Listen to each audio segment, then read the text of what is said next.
This video will give you an overview on how to use the asset and liability balance sheet. The video will also be available to you later when you're actually sitting down to fill out your sheet. On a monthly basis, you will track your assets and liabilities using this Excel spreadsheet. There are 12 tabs, one for each month of the year, as well as a summary tab to see how you did for that year. Just like with your budget sheet, you want to relabel the tabs to represent the months that you'll be completing. So starting with month 1, rename that to the first month that you started tracking your budget. Follow these same steps for each tab going forward. The asset and liability sheet will be done at a set time period each month that you choose. Or if you're working on this as part of a group, decide on a due date that works for everybody.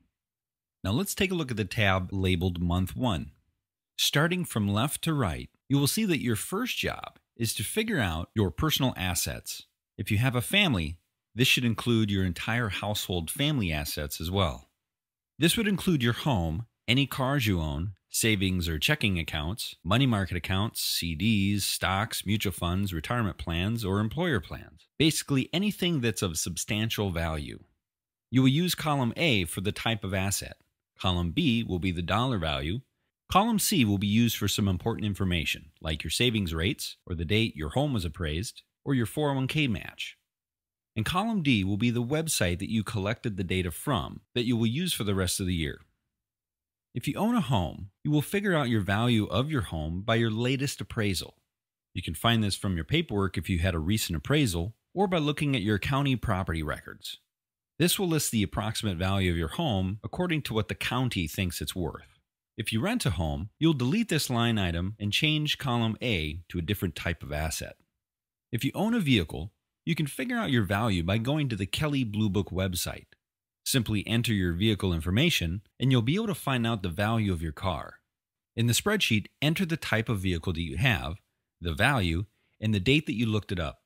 If you do not own a car, simply delete the line item and change column A to a different type of asset. Next, figure out the number of financial institutions that you have deposit accounts with, like savings or checking accounts, money markets, CDs, etc. No need to put any specific account numbers or anything in the spreadsheet, just the type of account it is. If you have multiple accounts at different banks, make sure you list the specific bank for that line item and the current account value. And you can find this information through your paper statements or through your online bank accounts. And don't forget to list the web address for the financial institution in column D. If you're married and your spouse has a separate deposit account, make sure you list those out separately. Now, figure out the number of retirement plans that you have. This could be IRAs, Roth IRAs, 401k plans, 429 plans, or other employer-sponsored plans. And again, you can find this information out through your paper statements or your online bank accounts. If you have any other assets that are different from the ones that we discussed, simply add them to your balance sheet. Don't use this for regular household items like flat-screen TVs or computers, etc. Items that you include should be of high dollar values, like a boat, ATV, snowmobile, maybe an art or jewelry collection. Add these items with an appraisal value and an appraisal date. One final note, if you use online accounts, manage your passwords. Again, don't list those in this spreadsheet, but you may have several different websites that you'll be using on a monthly basis. For your own convenience, keep your usernames and passwords handy. From this point, you'll now take time to track your liabilities using the spreadsheet. Liabilities would include your home mortgage, car loans, student loans, home equity loans, personal loans, or any other debt you might owe to a lender or a person. You'll use column F for the type of liability, column G will be the dollar value, column H will be your loan rate, and column I will be your monthly payment. Column M will be used to list the website that you're going to be going to on a monthly basis to get this information.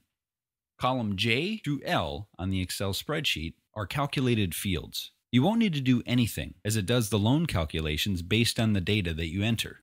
Column J is the total amount that you will pay on a yearly basis for each of your liabilities. Column K tells you the number of payments that you have left if you continue to send in the minimum payment each month. And column L tells you the number of years you have left to pay on the liability using the monthly payment dollar value. If you're a homeowner, you can figure out your mortgage amount by looking at your online account or your paper statements. It will list the value of the mortgage, your monthly payment, as well as the interest rate. Once it's entered in, you can see that the calculated fields will show your yearly payments and the number of payments you have left. If you rent, simply clear that line item or use it for another liability type, as rent is not a personal liability since you don't own the place. If you own a vehicle, you can figure out your loan amount by looking online or at your paper statements. If you paid off your vehicle, congratulations. No need to list it in the liabilities section. It will just be considered an asset. Now determine the number of financial institutions that you have credit cards with that have a balance. If you have a credit card with a zero balance, or you pay off your card each month, it's not considered a liability. With the other accounts, you can find your information either online or through your paper statements. Be sure to keep an eye on your interest rate as they can change on a regular basis. If you have student loans, you'll want to list each of those out here as well. Some student loans may be consolidated into one monthly payment to a financial institution. You want to list out each student loan separately with a monthly payment and the interest rate, which can vary on each loan. Again, you can find this through an online account or review your paper statements. Next is to list any other kind of loan that you have. Personal loans, family loans, boat loans, etc. You'll find that loan information by looking at your online account or reviewing the paper statements. Once you've done this, you will notice that the asset and liability balance sheet will sum up your total assets and your total liabilities.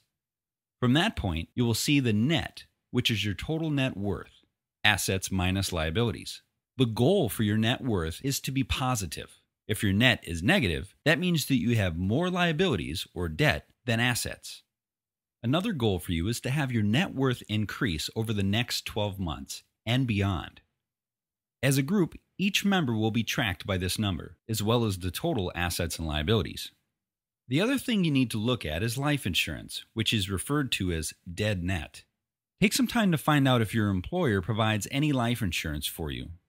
It's fairly common for employers to provide 2 times your salary for life insurance. If you find you have some, enter the total dollar amount under dead net. The second thing to know is that if you have life insurance on yourself, meaning not through your employer, you'll want to determine that amount and enter it under the dead net section as well. The spreadsheet will take your net plus your dead net and give you a total. If you do not have life insurance, simply leave this section blank. A few more things to do each month on your balance sheet is to use the notes section. Similar to the big ticket items on your budget sheet, this is to make any notes of significant changes that might have impacted you financially for that month. Might have been that you got a large raise at work or that you got a pay cut. Could be positive or negative. This will allow you to go back in history to see the notes that impacted you each month. The last thing to do is to write down your monthly and your yearly goals. Success of these goals is going to be very difficult without accountability. If you're working through this material as a group, you'll be holding each other accountable for these goals. You will follow these steps each month to update your balances and any changes or additions to your financial profile. Also, you'll be able to track how you are doing for the year by looking at the Summary tab, which tracks all of your numbers over the 12-month period. Just like with your budget sheet, getting everything set up initially takes the most work. After that, it's just ongoing maintenance. Remember, your hard work will pay off, and in the end, you and your family will be closer to being financially free. As a reminder, this video will be available for you later to assist you in completing your spreadsheet.